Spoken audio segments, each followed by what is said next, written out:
आज तुम्ही सोलापूरचं हे मुख्य बस स्थानक आहे आणि या एसटी स्टँड मध्ये काही गैरसुविधा आहेत अशा तक्रारी मला प्राप्त झाल्यानंतर मी सोलापूरच्या आणि प्रामुख्याने धाराशिवच्या दौऱ्यावर आल्यानंतर काही पॅसेंजर्सनी माझ्याकडे मेसेजच्या माध्यमातून मागणी केली की साहेब एकदा या बस स्थानकाची तुम्ही पाहणी करा, म्हणून मी अचानक ह्या बस स्थानकाची पाहणी करायला आलो। परंतु थोड्याफार प्रमाणात याला चाहूल लागल्यानंतर त्यांनी ते पावडर वगैरे काही सार्वजनिक शौचालयामध्ये टाकण्याचा प्रयत्न केला, पण अस्वच्छता जी आहे ती मला नजरेस आली। पानपोई आहे त्या ठिकाणी फार अस्वच्छ वातावरण, म्हणजे त्या ठिकाणी लोक हात धुवू शकत नाही, त्या ठिकाणी पाणी काय पिणार अशी दुरावस्था त्या पानपोईची आहे। सार्वजनिक शौचालयामध्ये दुरावस्था आहे। महिला प्रवाशांकडून पैसे घेत असल्याची सुद्धा मला स्वतः समोर उभं राहिल्यानंतर माहिती मिळाली। त्यामुळे अशा प्रकारे जर ह्या सोलापूर बस स्थानकामध्ये सर्वसामान्य प्रवाशांना गैरसोयी होत असतील तर निश्चितपणे त्या आम्ही डेपो मॅनेजरवर किंवा अन्य आमचे जे प्रमुख ह्या ठिकाणचे अधिकारी आहेत त्यांच्यावर कारवाई करण्याची भूमिका आमची राहील। मी परत 26 किंवा 27 तारखेला सोलापूरच्या दौऱ्यावर येतोय आणि त्या दरम्यान जर या ठिकाणी अस्वच्छता मला दिसली परत आहे त्या पद्धतीनं जर सुविधा दिसल्या, सर्वसामान्य प्रवाशांना देणाऱ्या सुविधा जर यांनी दिल्या नाही तर निश्चितपणे त्यांच्यावर कठोरपणे कारवाई करण्यात येईल। नोटीस काढण्याचे आदेश हो, मी जे संबंधित आहे आताचा जो अस्वच्छताचा प्रकार आहे त्या संबंधित डेपो मॅनेजरला नोटीस काढण्याच्या सूचना मी अधिकाऱ्यांना आमच्या दिलेल्या आहेत। त्यांना नोटीस काढून ताकीद देण्यात येईल। परंतु परत दर आठवड्याला काही आमच्या लोकांना आम्ही पाहणी करायला पाठवू, काही भरारी पथक आम्ही पाठवू। अस्वच्छता जर या ठिकाणी सार्वजनिक शौचालय, पानपोई आणि इतर ठिकाणी जर असेल तर निश्चितपणे त्यांच्यावर कारवाई करण्यात येईल। त्याचबरोबर काही ठिकाणी सार्वजनिक शौचालय असताना सुद्धा लोक लघुशंकेच्या माध्यमातून काही बस स्थानकाच्या प्रमुख ज्या ठिकाणी बसेस उभ्या राहतात त्या ठिकाणी घाणीचं साम्राज्य झालेलं आहे। ते सगळं घाणीचं साम्राज्य किंवा जे आमचं सार्वजनिक शौचालय आहे आणि पानपोई ह्या ज्या माफक सुविधा सर्वसामान्य प्रवाशांना देणं गरजेचं, म्हणजे एसटी महामंडळाकडनं त्याच अपेक्षा आहेत लोकांच्या, त्या जर अपेक्षेला आमचा अधिकारी वर्ग जर उतरू शकला नाही तर निश्चितपणे त्यांच्यावर कारवाई करण्यात येईल। बार्शी खडकोली बस आहे, खरं तर संध्याकाळी 5 वाजता विद्यार्थी शाळा आणि कॉलेज सुटल्यानंतर जात असतात।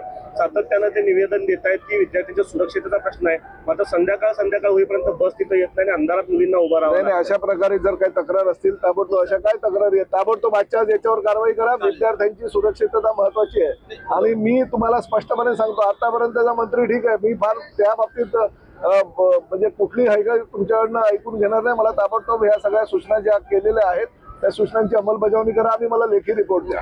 20 पेक्षा जास्त मुली ज्या आहेत त्या रात्री आणि त्यांना 5 वाजता शाळा सुटते, 6:30 नाही बघा, विद्यार्थ्यांच्या सुरक्षिततेचा प्रश्न आमच्या दृष्टीने फार महत्वाचा आहे। अशी जर काही तक्रार असेल तर ताबडतोब त्याच्यावर कारवाई करायला हवी आणि विद्यार्थ्यांना इच्छित स्थळी अंधार पडण्यापूर्वी कसं पोहोचवता येईल त्याची जबाबदारी एसटी महामंडळ म्हणून आमची आहे। तुम्ही काही दिवसा अगोदर आरटीओचे जे अधिकारी आहेत ते कसे लूटमार करतात त्याचा प्रकार उघडकीस आणला होता, परंतु तो प्रकार अद्याप बंद झालेला नाही। मोहोळच्या ठिकाणी आम्ही सगळे जे नाके आहेत ते बंद करण्याचा निर्णय महायुती सरकारने घेतलेला आहे। परिवहन मंत्री म्हणून मी स्वतः आणि मुख्यमंत्री आदरणीय देवेंद्र फडणवीस यांनी निर्णय घेतलेला आहे।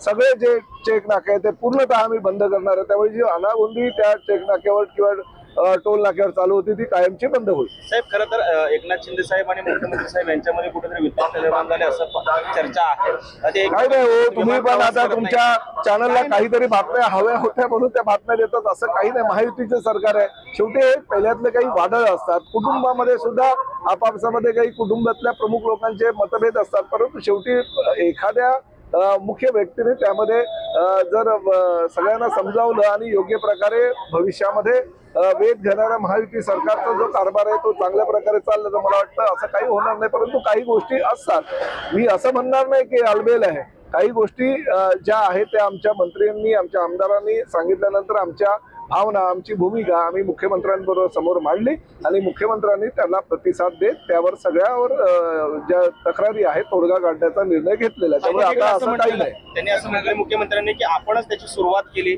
आता आपल्याकडून हे असं काही मुख्यमंत्री म्हणाले नाही। तुमच्याकडे त्या बातम्या कोणीतरी सोडलेल्या तसं काय, मी स्वतः त्या बैठकीला होतो त्यामुळे मुख्यमंत्री असं काही बोलले नाही।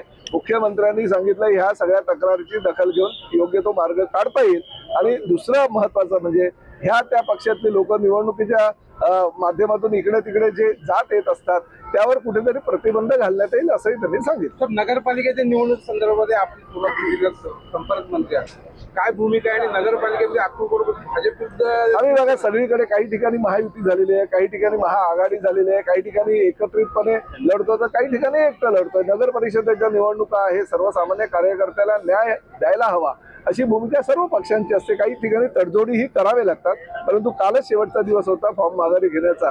आज आम्हाला रिपोर्ट आल्यानंतर आम्ही योग्य त्या ठिकाणी योग्य त्या कार्यकर्त्याला न्याय देण्याचा भूमिका ही प्रत्येक पक्षाचा नेता म्हणून करतील. उद्या उपमुख्यमंत्री एकनाथ शिंदे साहेबांचा दौरा आहे, 3 नगर परिषदेच्या निवडणुकांमध्ये ते मार्गदर्शन करणार आहे. आज मुख्यमंत्री महोदय या ठिकाणी येत आहेत. त्यामुळे भले काही गोष्टींमुळे महायुती काही ठिकाणी जरी फिसकटली असेल तरी वरचं महायुतीचं सरकार हे अभेद्य आहे. धन्यवाद.